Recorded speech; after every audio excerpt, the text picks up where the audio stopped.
How high would you draft Jeremiah Love? By the way, TJ, it's great to have you back. We're going to miss Kinsey in your chair today, but Yes, we're sir. anxious for the sequel of TJ, the sequel as our moderator. So Part yeah, two, part dude. two. Yeah. And by the way, before I talk about Jeremiah Love, I want to say it's an honor to be sitting with you three today here on this show because there's a combined 14 Pro Bowls Ooh. among you three ex NFL stars. And yet, Sir.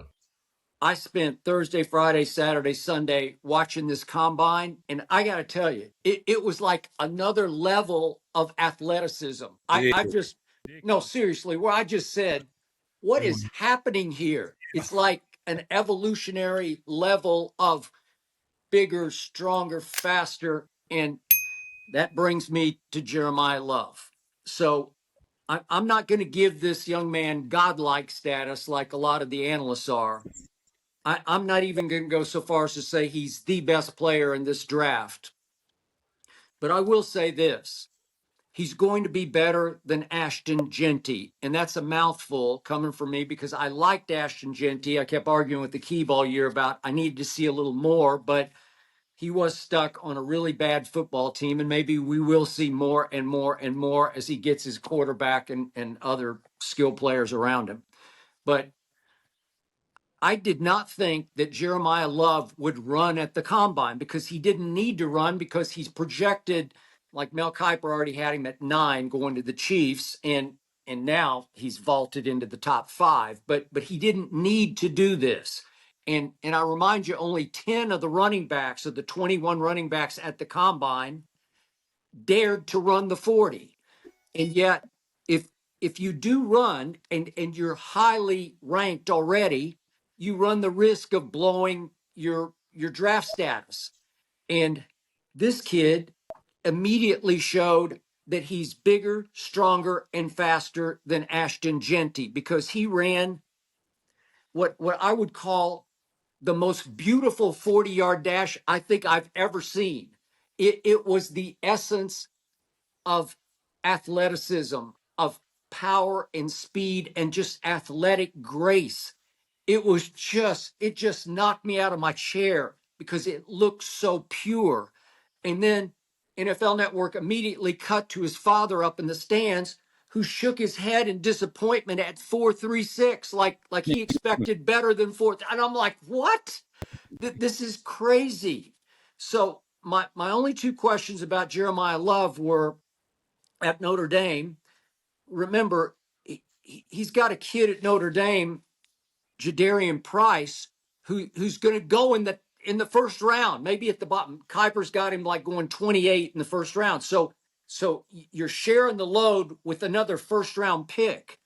And it was weird that Jeremiah Love got off to a shaky start because if you remember, Notre Dame lost his first 2 games. They went to Miami and lost. And he, again, the coaches all took responsibility and they said we just underutilized him. But he had a terrible first game at Miami and they barely lost 27-24. But he went 10 times for 33 yards, caught 4 for 26. And then against A&M, they lost barely again. And the truth was, Jadarian Price outperformed him in both games. And Notre Dame's season was basically playoff wise over from the start. But once he got going, my God, he had some monster games. He had 228 against USC.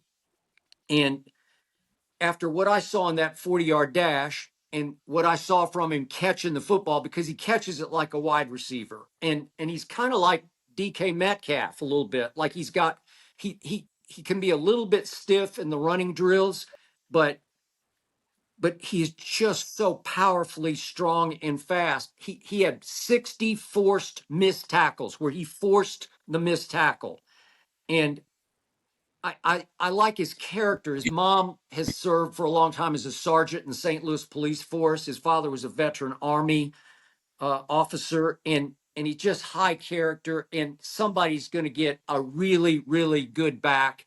And I think just off that 40 alone, I think he's going to go in the top 5. and again, I liked him at 9 to Kansas City. I thought that was about right, but now I'm seeing top 5 for him, and I don't think you can miss with him. Is he going to last a long time running through contact the way he does? Probably not. He's not going to have a 15-year career, but he could have a 10-year career at a very high level. What do you think, Akib? I like that, Skip. Top 5. I can see top 5 because I can see the Titans grabbing him at number 4. Or But definitely top 10 for me, man. It's yeah, you come in and you got that prototype size, that 6 feet. yeah, We'll round that up. 6 feet, 215 running back, bro. That's what you want, man, as a starting every down back for you. And I love that he ran because that shit showed me heart. Like some guys don't know what they're going to do. They kind of turn on.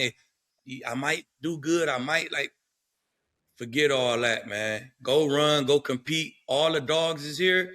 Get out and compete, man. So I love that he ran. And not only did he compete, he fucking showed out. He ran 4.36, man. So the tape speak for itself. The numbers speak for itself, man. He got over 1,000 yards the last 2 seasons, over 20 touchdowns the last 2 seasons. So you can't go wrong with a guy like that, man. Everything about him say top 10 pick. So I definitely could see him going 4.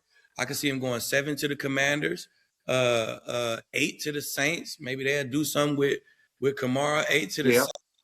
And then I definitely he won't go past number 9 to the Chiefs. They might trade up and go get him. Come get him. They might. Yeah, can y'all first off, sorry, excuse my background and my mic and all that. I got a little bootleg setup. But if y'all can hear me, y'all can hear me? We good? Okay, hold on. Let me turn it up. Is that better? Can y'all hear me more? Okay, good. So first off, it's great to be back with my boys, my dogs. I've been missing, boys been crazy. But anyway, when I think about Jeremiyah Love in the perfect fit, top 10 for sure. When I seen him run and I seen him perform, I felt like you guys, man, somebody might say, you know what? I might grab him top 5. But the perfect fit to me would be Kansas City. In the Patrick Mahomes era, he's never had a 1,000-yard rusher. They've never been higher than 20 in rushing. Like that's been their Achilles heel. But if you look at the Andy Reid history, he's not a big hand the ball off run guy. His run game is screens, quick passes, that type of thing. But the luxury of having a guy like this, Notre Dame, who's typically known for having top offensive linemen get drafted. Skip, you know this. Zach Martin, he was one of them. Most recently, my man Joe Alt from the Chargers. Like, this is what they do. Since Jeremiyah's been there, they haven't had an offensive lineman drafted the last 2 years, and he's still doing what he's doing. So when you think about Kansas City, who people question like, oh, what about the O-line? You bringing in a guy that can get it done. He don't just need to be behind, this dynamic offensive line. He can do everything. He can make it happen on his own. He can do it out the backfield, but just the luxury of having that. Imagine if Patrick Mahomes had that. People forget what a run game can do. We just talked about Josh Allen and him being Superman, but what James Cook did for that offense. Without James Cook, the offense is obsolete. I hate to bring up recent history, but imagine if Stiddy had a solid run game in the AFC Championship. It was that close. Then you look in the Super Bowl, or you look at Sam Darnold, his last 4 games, 3 of them, they won on the ground. So when you got a solid running back like this and you give him to a creative mind like Andy Reid, and they just got Eric Bieniemy back with his skill set, yeah, for sure, man. So I would love to see him go to Kansas City. I ain't playing no more, so I want to watch the show. I know Denver has an answer for it. If he does, I already know that, but I still want to see it. I love seeing smoke. So I would love to see him go to Kansas City. Yep. Man, I agree. I agree with everybody. Normally, I would look at a team that has an offensive line in place before you get a running back. But with a talent like Love, and when I seen him running last year with that Don Joy on and outrunning people and shaking people, I knew he was the truth because you don't know how hard it is, or you may, but it's very hard to be elusive and powerful with a Don Joy on. Like I couldn't move with that Don Joy on when I hurt my knee. I was like, you know what? I'd rather just not play at all than play with this Don Joy on. It's that bad. But when you look at the running backs that are being successful in the league right now, they make their O lines better. It's really not too much vice versa. And it gives you the capability to do much, where you're looking at CMC, Jamar Gibbs, Bijan Robinson, even when like Kamara came in the league. You could use the quick passing game. You could spread them out. You could do creative things with them in the backfield to get them in space. And that space allows you not to have the best offensive line when these guys are successful. So I can definitely see them sneaking that top 5. Arizona, they pretty much need a quarterback and a tail. They got Connor coming back, but even working, him alongside Connor would be a awesome 1-2 punch. So I could see him going as high as 3 to Arizona. But man, this kid, like Lee said, he prototypical 6 foot 212, running a 4.3. Good in space, pass pro. He's everything you need in the back, everything you want. So, his draft stock definitely went up from this combine. So, yeah, I'm looking for him to be in that top 5. Yeah, and TJ, we're seeing more and more backs get split out to play receiver, and this kid can definitely play wide out. He's got not good hands, he has great hands. And with that kind of home run speed, you can put, as Akib would be the first to say, you can put so much pressure on a defense if all of a sudden he breaks the huddle and goes to the X, and now you're like, what? Yeah, What are we doing now? You get them one-on-one with them linebackers. And we played Atlanta at home when you were with Denver, and they started putting Coleman outside. Yeah. He's like, oh, okay, they going empty with the running back at 1. So, this league is all about mismatches. And creating them, having a back like him, man, that's the ultimate mismatch. Yeah. So Jahmyr Gibbs ran 4.36 at the combine, but he weighed 13 pounds fewer than Jeremiah Love. So you're going another level from Jahmyr.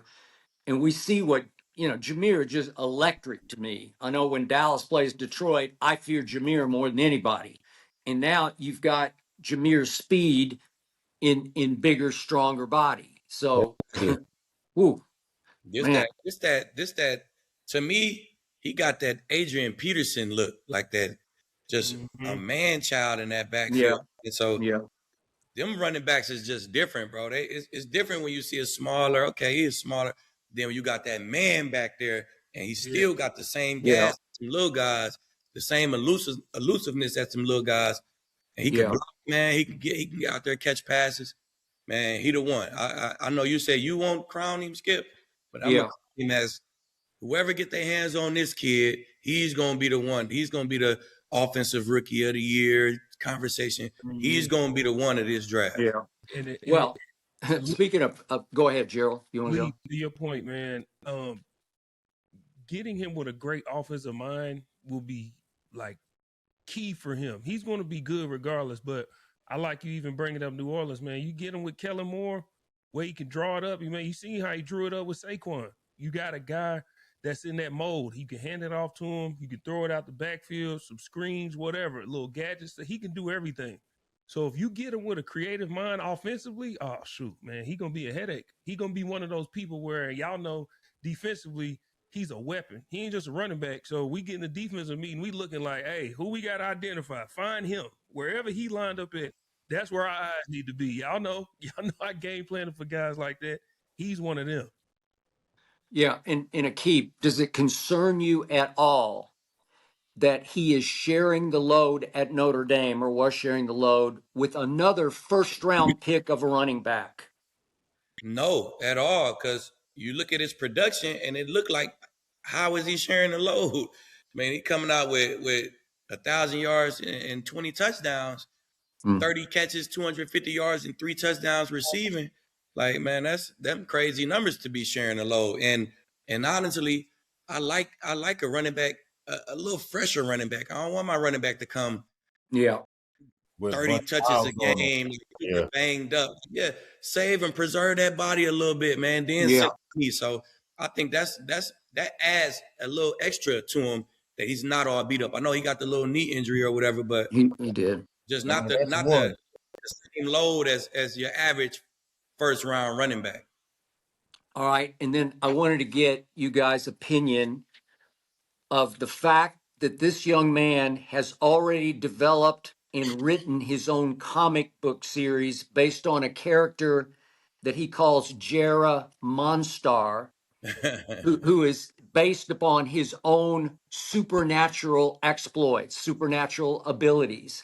So I like it. I think it shows. It's like Keeb said. If you're going to show up and run when you don't really have to run, Yeah. it's just showing who you are, and that shows me he is supremely confident in his abilities to the point he's doing comic books based on himself. So I don't know. What do you think? Yeah, I mean, last week I said it shows your character at the combine, what you do, what you don't Yeah. do, how you perform, how you come in. Man, high character. He wanted to prove it not only by his film, but let me show y'all right now while everyone's here. Right now. I'm gonna show you right now what I could do Yeah. so everybody can see it. So that's the kind of guy you want in your locker room. That's the kind of guy you want, as your co-captain to your quarterback. The one calling the protections, for your quarterback in certain instances, picking up those blitzes, alongside with them audibles and just a natural born leader. I don't have a problem with it, Skip. I honestly, I would rather a guy write a book, a comic book, a kid's book, or whatever, Yeah. than have a podcast. You know what I'm saying? Okay. You do Yeah. that, you know what I'm saying? Just have some fun with Well, it. that's fair. I like that. I agree. You coming? Yeah. It's like you gonna be the topic of the NFL for the next 2 months or so. You know what I'm saying? It's gonna be your show. We ain't It will really be. NFL guys. We talking about all the college guys. Yeah. This show right now, we got a whole college rundown today, and we talking about these guys. So, hey, great marketing, man. You pub your book up, man. Yeah. Never nothing wrong with writing a book. I don't care if it's about you, your brother, your family. Yeah. You make a character who that's who you are. It's not like it's a lie. It's not like you making up stories. Mhm. You are a Jeremiah monster, bro. You 215 running 4.3. Yeah. 20 touchdowns a season. Like, man, hey, go for it, brother. Ain't nothing wrong with it to me. Yeah. Skip. Yeah. Comic books. No G like it. Sign me up, baby. I'm all Yikes. for it, man. Be yourself. Be yourself. Yeah. I was always myself. So anybody who, if that's what you do, then that's what you do. Enjoy being a creative, man. As long as he show up and keep doing what he doing, do your thing, dog. Yes, sir. All right. Yeah. So, Akib, was that a message to Micah Parsons that you would prefer comic books to podcasts? I'm just saying, Parsons not the only one who got a No. who plan and actually do a podcast. Man, you got the Eagles. You got the Eagles. They do the podcast with 2 DBs. Do the podcast. Pat Surtain do a podcast. Like, Yeah. a whole lot of guys who play and they actively play and do a podcast. So it wasn't just the Parsons, man. It was to everybody. I just would rather a guy write a book, Yeah. podcast. That's it. I'm with you. Agreed. All right. So last week we talked about how much the combine matters. Yeah.